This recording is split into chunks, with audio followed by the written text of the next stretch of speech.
సంగారెడ్డి జిల్లా Kolluru police station పరిధిలోని survey number 192లో 5 ఎకరాల 12 గుంటల భూమి హైదరాబాద్కు చెందిన మాధవి 1992లో భూమిని కొనుగోలు చేశారు.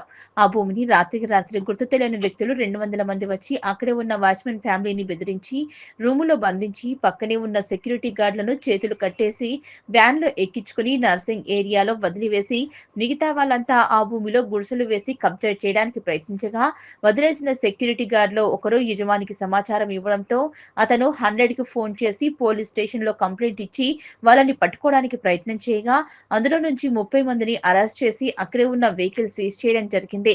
పోలీసులు యజమాని ఇచ్చిన కంప్లైంట్ పై దర్యాప్తు చేస్తున్నారు. ఇప్పటి నుంచి మా అధీనంలోనే ఉంది. ఎలక్ట్రిసిటీ తీసుకున్నాము, కాంపౌండ్ వాల్ కట్టుకున్నాము. ఇన్ని రోజులు అగ్రికల్చర్ చేస్తూ ఉంటాము. మొదట్లో ఉలువలు వేసినాము బోర్ లేనప్పుడు, తర్వాత టమాటా తోట, మునగ తోట, కొన్నిసార్లు పొద్దుతిరుగుడు పూలు వేసాము. అంటే ఇది డ్రై ల్యాండ్ కాబట్టి ఏదో దాన్ని యాక్టివ్గా ఉంచుకోవడానికి, ఏదో పచ్చ కనిపించడానికి అనేసి ఏదో వేస్తూ ఉంటుంది రెగ్యులర్గా. చుట్టూతా వెదురు చెట్లు స్టార్టింగ్లోనే పెట్టాము. మీరు అక్కడ చూస్తే వెదురు చెట్లు చాలా పెద్దగా కనపడతాయి. ఇక్కడ సగం కనిపించట్లేదా? ఈ రాత్రికి రాత్రి వీళ్ళు కొందరు ఎవరో నిన్న రాత్రి 200 మంది వచ్చినారంట. వాళ్ళు కాంపౌండ్ వాళ్ళు పడగొట్టి వెదురు చెట్లను కూడా మీరు చూస్తే కనపడుతుంది, సగం తోసేసి జేసీపీతో అక్కడ తోసేసి దీన్ని ఆక్యుపై చేయడానికి ట్రై చేస్తున్నారు. అయితే మాకు ఇక్కడ రీసెంట్గా 5-6 months క్రితం వ్యవసాయం అనేది మానేసాము. మాకు వేరే పనులు బిజీ ఉండి పైగా ఇక్కడ ఏం పెద్ద ఇది లేదు అన్నట్టుగా మానేసి వెనకాల స్కూల్ ఉందండి మాకు. స్కూల్ వాళ్ళు బస్సులు పెట్టుకుంటామంటే బస్సులు పెట్టుకొని మేమే చూసుకుంటాంలే సెక్యూరిటీ అంటే వాళ్ళకి ఇచ్చేసాము, టెంపరీగా ఇచ్చినాము. అయితే వాళ్ళు సెక్యూరిటీ వాళ్ళు, గార్డెన్ వాళ్ళు ఉంటే వాళ్ళని తీసుకెళ్ళి రూమ్లో వేసి లాక్ చేసి వాళ్ళ ఫోన్ లాక్కొని బెదిరించినారంట వాళ్ళని.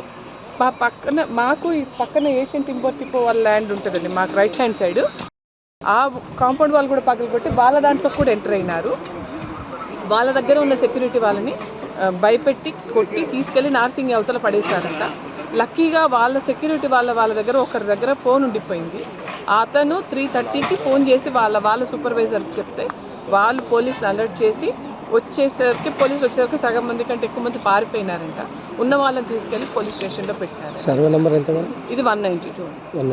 ఎన్ని ఎకర్స్ మేడం? మాది 5 ఎకరాల 12 గుంటలు. ఈ శ్రీనివాసరావు గారిది మరి తెలియదండి ఎగ్జాక్ట్గా, సంథింగ్ 7+ ఏదో ఉంటుంది. అది ఇది కలిపి ఏదో దూరారు వాళ్ళు. మాకు పొద్దున్న తెలిసి అలర్ట్ అయ్యి వచ్చాము. ఆ సెక్యూరిటీ అతను బయటపడడం మాకు దేవుని దయ అంతే. ధరణిలో మాకు పాస్బుక్ కూడా ఉంది. ఇప్పుడు భూభారతిలో పాస్బుక్ ఉంది.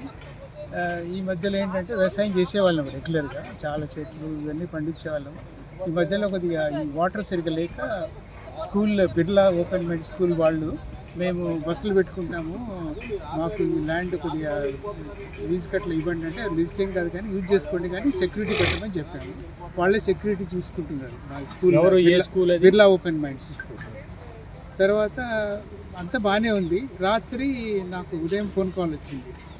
మా ప్రసాద్ గారు, మన manager school, and Chadalavada Srinivasarao గారి నుంచి ఇట్లా ఎవరో 200 మంది వచ్చి ఇక్కడ ఆక్యుపై చేయాలని చూస్తున్నారు, పోల్చి పాతారు, గోడ గుల్లగొట్టారంటే మేము వచ్చేసి చూస్తే ఫ్రంట్ పార్ట్ ఆఫ్ ది గోడ కులగొట్టింది రోడ్ సైడ్. తర్వాత మా మధ్యలో శ్రీనివాసరావు మధ్యలో ఉన్న మొత్తం గోడను కులగొట్టేశారు. మొత్తం గోడలు మీరు ఇవాళ ఫోటోలు చూడొచ్చు, ఇక్కడే పడేసింది. తర్వాత మాకు అన్ని చెట్లు ఉండేవి బాగా, మన రోడ్ పక్కన చెట్లు. ఇప్పుడు చూస్తే ఆ చెట్లు ఎట్లుండేవో ఇవన్నీ అట్లా ఉండేవి. ఆ చెట్లను కూడా మొత్తం కొట్టేశారు అట్లా.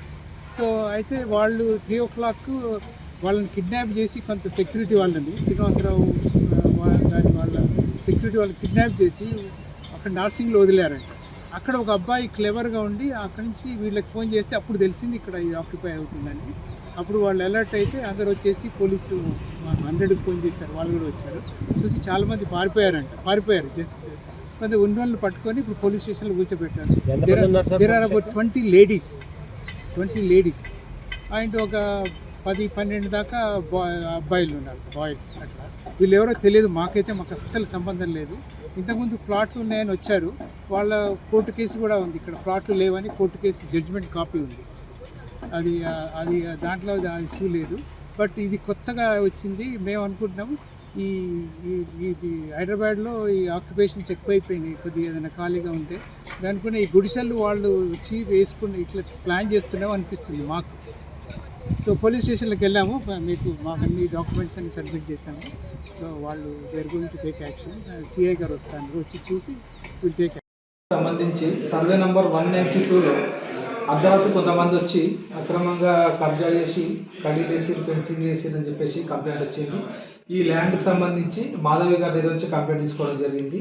ఈ 192 సర్వే నెంబర్లో వీళ్ళకి సంబంధించి ఒక 5 ఎకరాల 12 గుంటల భూమి ఉన్నది. దీంట్లో అలా సంబంధించి ఎవరైతే వాచ్మెన్ ఉన్నాడో వీరప్పను రూమ్లో వేసి బయట నుంచి డోరు పెట్టేసి వీళ్ళు ఫెన్సింగ్ వేసుకొని పొజిషన్ తీసుకోవడానికి ట్రై చేశారని చెప్పేసి వీళ్ళు కంప్లైంట్ ఇచ్చారు. ఈ కంప్లైంట్ ప్రకారము ఎఫ్ఐఆర్ చేసినాము. దీంట్లో 26 మందిని అదుపులోకి తీసుకోవడం జరిగింది. తర్వాత వాళ్ళకి సంబంధించినట్టు ఒక DCM, 2 ట్రాలీ ఆటోలు, వాళ్ళకి సంబంధించిన జనరేటర్లు ఇవన్నీ కూడా సీజ్ చేయడం జరిగింది. ఫర్దర్ ఇన్వెస్టిగేషన్ చేసి దీంట్లో ఇంకా ఎవరైనా ఉంటే మిగతా వాళ్ళని కూడా అదుపులోకి తీసుకొని అరెస్ట్ చేసి రిమాండ్ పంపిస్తాం. ఎంతమంది వస్తారు ఇప్పుడు ఇక్కడ? 26 మెంబర్స్. లేడీస్ ఎంతమంది? లేడీస్ ఒక 20 మెంబర్స్ ఉన్నారు, జెంట్స్ ఒక 5 మెంబర్స్ ఉన్నారు. 9 గంటలకు వచ్చి 9:30కు వచ్చింది సార్. నేను హాస్పిటల్కి పోయి వచ్చిన తాడు ఫోన్లు తీసి పిల్లల దగ్గర ఉండే పిల్లలు ఫోన్ చూస్తారు, ఫోన్ తీసేసుకొని రూమ్ లాక్ చేయండి అన్నారు. లాక్ చేయండి అంటే సరే పిల్లగానికి జ్వరం వచ్చింది, నేను చపాతీ చేసి పిల్లలకి తినబెడతా అంటానంటే అప్పుడు ఏమలేదు. సరే తినబెట్టాను, తిన్నారు కదా నడుముండి బయటికి అని అన్నారు. సరే నేను ఇప్పుడు తిన్నారు కదా బయటికి వెళ్ళుంటే అన్నారు. అంటే నేను వెళ్ళను, మా సారాలకు ఒకసారి ఫోన్ చేయండి అని అన్నా. అంటే కొట్టిర్రు, ఎందుకు మీ సారాలకు అందరికీ తెలుసు మీరు వెళ్ళుంటాను అన్నారు. మా ఆయన కూడా రాలేదు సార్. అప్పటికి 9:30 దాటింది కానీ ఇంకా మా ఆయన రాలేడు. 10 గంటలకు వచ్చింది సార్ మా ఆయన. నన్ను కొట్టిన తర్వాత వచ్చినాక అప్పటి నుంచి కూడా సతాయిస్తూనే ఉన్నారు. 3 గంటలప్పుడు సార్ ఇక పొడి చేస్తాము, మీరు ఉండరు, ఇక సామాన్లు సర్దుకొని వెళ్ళిపోండి, మీరు ఈయనకపోతే డబ్బులు కూడా ఇస్తాం, మీకు కావాల్సినంత డబ్బులు ఇస్తామని. మాకు డబ్బులు వద్దు సార్, మాకు ఏమొద్దు, ఇడుస్తామంటున్నారు కదా మా ఇంటికాడ. సరే ఇది ఉండండి, మేము ఏదన్నా